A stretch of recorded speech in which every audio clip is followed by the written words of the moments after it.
क्या हो अगर आईने में दिखने वाला आपका प्रतिबिंब आपकी मौत का फैसला करने लगे और जो भी उस आईने के सामने आता है उसकी मौत बिल्कुल उसी तरह होती है जैसा आईना पहले ही दिखा देता है। आखिर इस श्रापित आईने के पीछे कौन सी खौफनाक आत्मा छिपी है?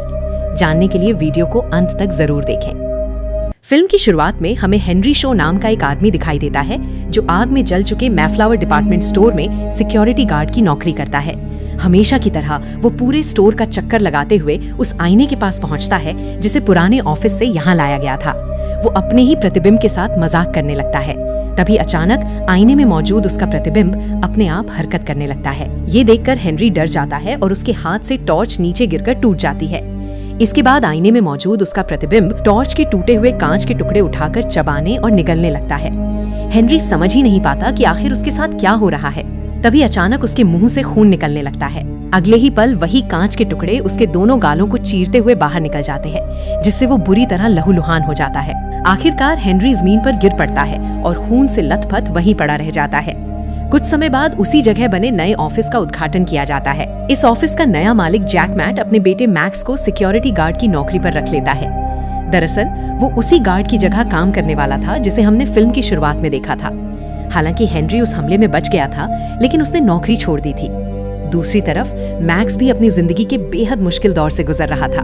कुछ समय पहले ही उसकी मंगेतर की एक कार हादसे में मौत हो चुकी थी। उसका पिता चाहता था कि मैक्स इस दुख से बाहर निकले, इसलिए उसने उसे इस नौकरी पर रख लिया। हादसे के बाद से मैक्स को कई ऐसी चीजें दिखाई देने लगी थीं जो असल में मौजूद नहीं थीं। इसी वजह से उसे समय समय पर एक मनोवैज्ञानिक से भी मिलना पड़ता था। कुछ समय बाद मैक्स अपनी नौकरी के पहले दिन ऑफिस पहुंचता है। वहां उसकी मुलाकात एक लड़की से होती है जो गुमशुदगी के पोस्टर लगा रही होती है, लेकिन उसका व्यवहार मैक्स के प्रति बिल्कुल भी दोस्ताना नहीं होता। इसके बाद मैक्स का पिता उसे उसके बाकी साथियों से मिलवाता है। इनमें केलर, लैंड्रो, जेना मैकार्टी और रायन पार्कर शामिल होते हैं। उसी रात मैक्स अपनी पहली नाइट शिफ्ट शुरू करता है। वो कॉफी बना ही रहा होता है कि तभी सामने लगे आईने में उसे एक अजीब औरत का डरावना चेहरा दिखाई देता है। वो घबराकर तुरंत पीछे मुड़कर देखता है, लेकिन वहाँ कोई भी नहीं होता।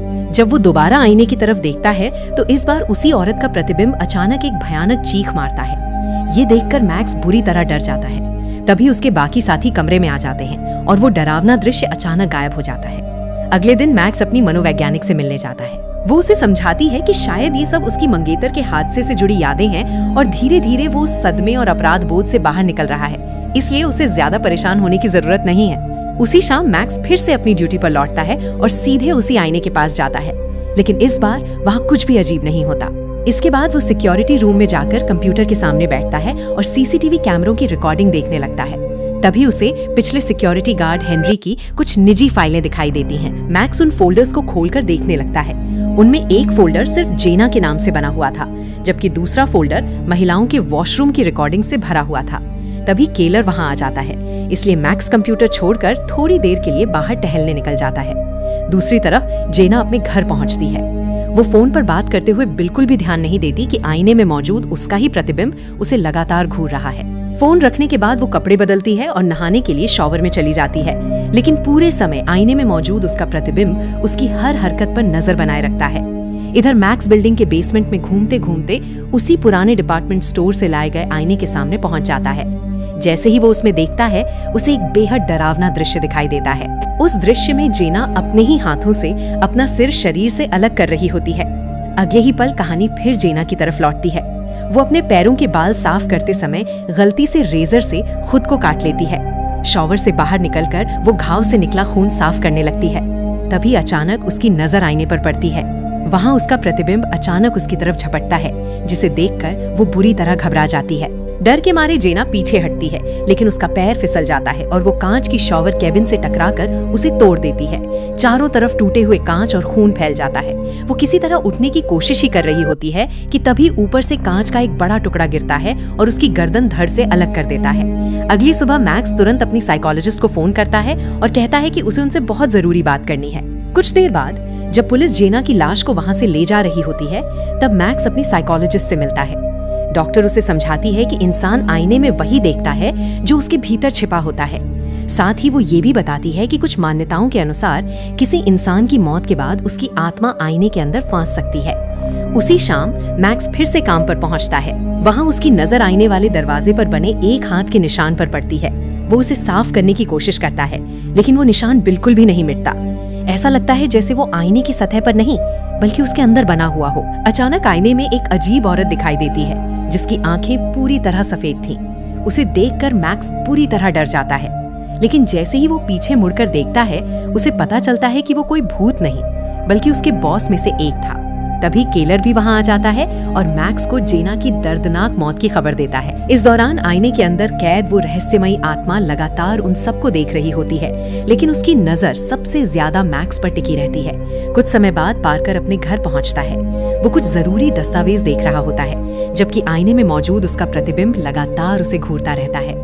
इसके बाद जब वो लिफ्ट में जाता है तब भी उसका प्रतिबिंब उसे अजीब नजरों से देखता रहता है। इधर ऑफिस में मैक्स को अचानक ऐसा महसूस होता है कि एक आईना उसे पार्कर के साथ होने वाली किसी भयानक घटना की चेतावनी दे रहा है। आईने में उसे दिखाई देता है कि पार्कर अपने ही पेट को चीरकर अपनी आंतें बाहर निकाल रहा है। दूसरी तरफ पार्कर अपने घर में खाना बनाने का काम पूरा कर चुका होता है। तभी वो मांस काटने वाला चाकू उठाता है और उसकी नजर आईने पर पड़ती है, लेकिन इस बार उसे अपना प्रतिबिंब दिखाई ही नहीं देता। जैसे ही वो आईने के करीब जाता है उसका प्रतिबिंब दोबारा दिखाई देता है। फर्क सिर्फ इतना था कि इस बार उसके हाथ में एक चाकू था। ये देखकर पार्कर डर से वहीं जम जाता है। अगले ही पल आईने वाला प्रतिबिंब पहले अपने एक पैर की नस काटता है और फिर दूसरे पैर की भी। उसी समय असल दुनिया में पार्कर के दोनों पैर बुरी तरह कट जाते हैं, जिससे वो न तो खड़ा हो पाता है और न ही भाग सकता है। खून से लथपथ पार्कर किसी तरह रेंग कर बचने की कोशिश करता है। उसी समय मैक्स उसे फोन करके अपने देखे हुए डरावने दृश्य के बारे में चेतावनी देना चाहता है, लेकिन पार्कर फोन तक पहुंच ही नहीं पाता।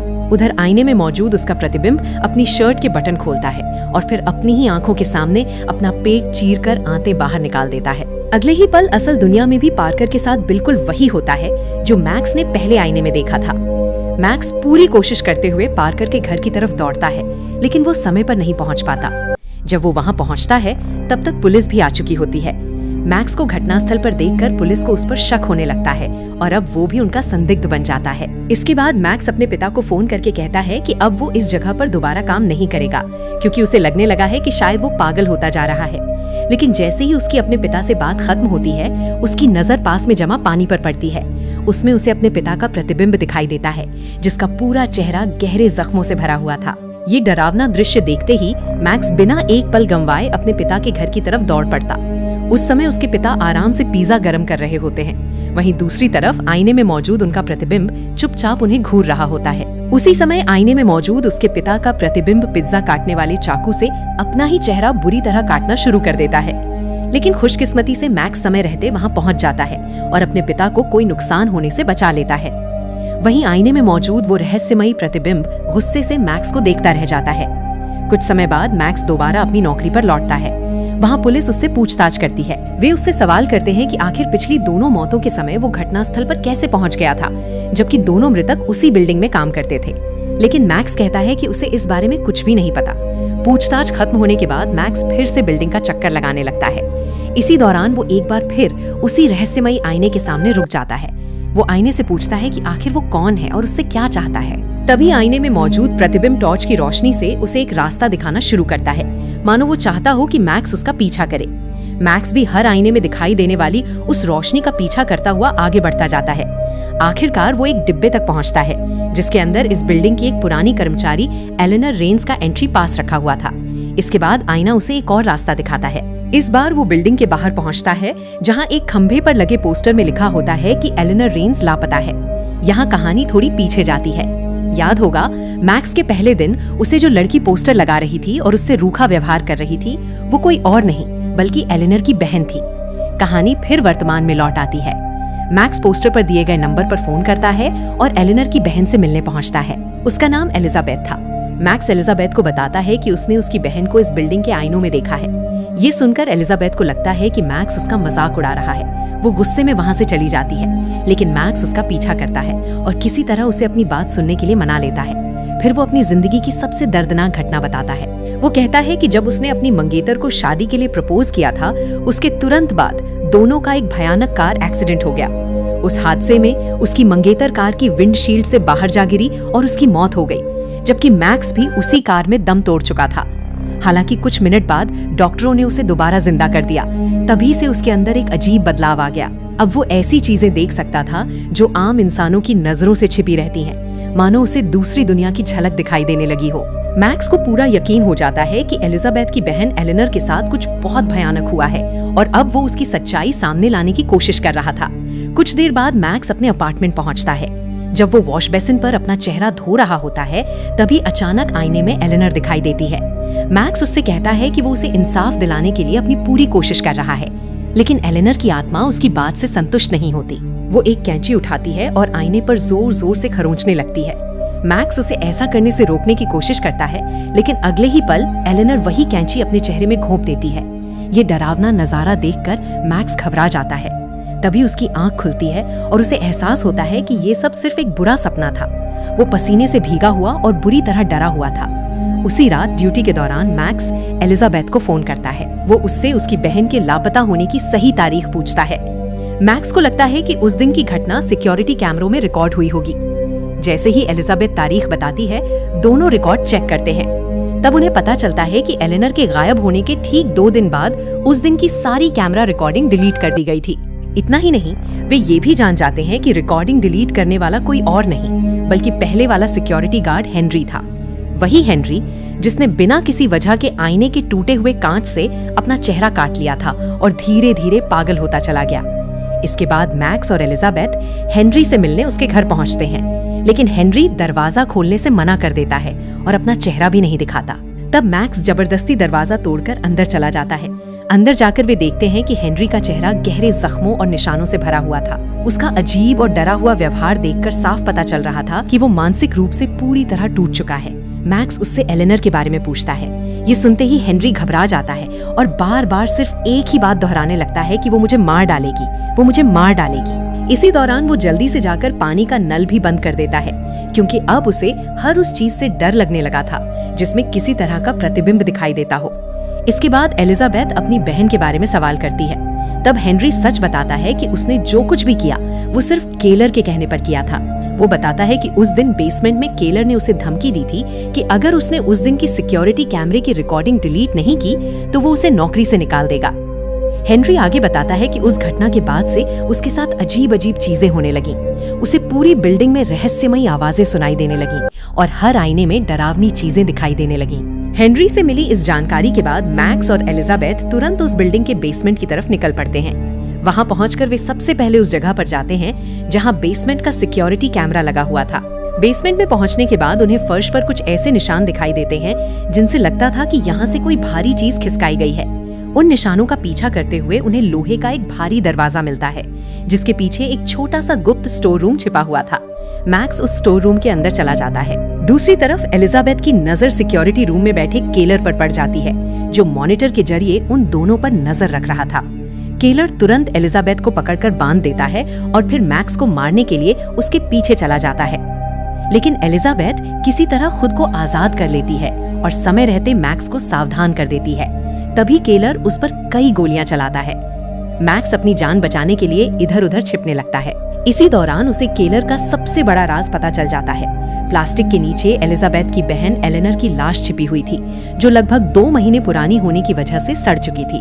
उधर केलर फिर से एलिजाबेथ तक पहुंच जाता है और उसका गला दबाकर मारने की कोशिश करता है, लेकिन तभी उसकी नजर सामने लगे आईने पर पड़ती है। आईने में उसे एलिजाबेथ नहीं बल्कि एलेनर दिखाई देती है। ये देखकर वो बुरी तरह घबरा जाता है। यहीं से फिल्म हमें फ्लैशबैक में ले जाती है, जहां एलेनर के साथ हुई सच्चाई सामने आती है। अपने पहले ही दिन वेलकम पार्टी के दौरान केलर, पार्कर और जेना ने मिलकर उसे नशीली दवा दे दी थी। बाद में केलर सबको ये कहकर उसे घर छोड़ने ले गया कि वो बहुत ज्यादा नशे में है, लेकिन रास्ते में उसने एलेनर के साथ जबरदस्ती की। कुछ देर बाद एलेनर को होश आ जाता है। वो किसी तरह कार से निकलकर भागती है और बिल्डिंग के बेसमेंट में छिपने की कोशिश करती है, लेकिन केलर उसका पीछा करते हुए वहां भी पहुंच जाता है। एलेनर कुछ देर तक उससे छिपी रहती है, लेकिन आखिरकार केलर उसे ढूंढ लेता है। वो उसे जमीन पर गिराकर उसका गला दबा देता है और उसकी हत्या कर देता है। मरने से पहले एलेनर आखिरी बार आईने में अपना ही प्रतिबिंब देखती है। कहानी फिर वर्तमान में लौट आती है। अब केलर एलिजाबेथ के साथ भी वही करने की कोशिश करता है जो उसने उसकी बहन के साथ किया था, लेकिन आईनों के बीच आते जाते वो खुद भी समझ नहीं पाता कि उसके सामने एलिजाबेथ है या एलेनर। इसी बीच एलिजाबेथ उसकी बंदूक तक पहुंचने की कोशिश करती है, जबकि दूसरी तरफ एलेनर की आत्मा पूरी ताकत से आईने से बाहर निकलने की कोशिश कर रही होती है। तभी मैक्स वहां पहुंच जाता है। वो केलर को एलिजाबेथ से दूर धक्का देता है और दोनों के बीच बंदूक के लिए जबरदस्त संघर्ष शुरू हो जाता है।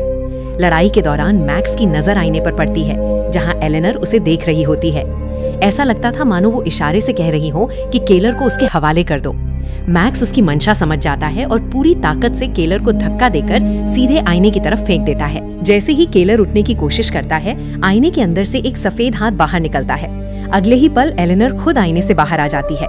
केलर को पकड़ने से पहले वो मैक्स की तरफ कृतज्ञता से सिर हिलाकर उसका धन्यवाद करती है। इसके बाद वो केलर को घसीटकर आईने की दुनिया के अंदर ले जाती है, जहां आखिरकार वो अपने कातिल से बेरहमी से बदला लेती है। आईने के अंदर सिर्फ खून ही खून दिखाई देता है, जबकि केलर की दर्द भरी चीखें लगातार सुनाई देती रहती हैं। बदला पूरा होते ही मैक्स और एलिजाबेथ के सामने वो आईना हजारों टुकड़ों में टूट जाता है।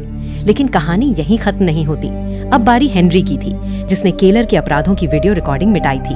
पुलिस उससे पूछताछ करती है और आखिरकार वो अपना जुर्म कबूल कर लेता है। कुछ देर बाद हेनरी कमरे में अकेला बैठा होता है। तभी उसके सामने रखा शीशा अपने आप टूटने लगता है। वो डरते हुए एलेनर का नाम लेता है। अगले ही पल उसकी दर्दनाक चीखें सुनाई देती हैं, जिससे साफ हो जाता है कि उसे भी अपने किए की सजा मिल चुकी है। और इसी के साथ ये फिल्म समाप्त हो जाती है। तो दोस्तों, यही थी इस खौफनाक मिरर हॉरर फिल्म की पूरी कहानी। अगर वीडियो पसंद आई हो तो इसे लाइक करें, चैनल को सब्सक्राइब करें और ऐसी ही शानदार मूवी एक्सप्लेनेशंस के लिए हमारे साथ जुड़े रहें। मिलते हैं अगली वीडियो में, तब तक के लिए धन्यवाद।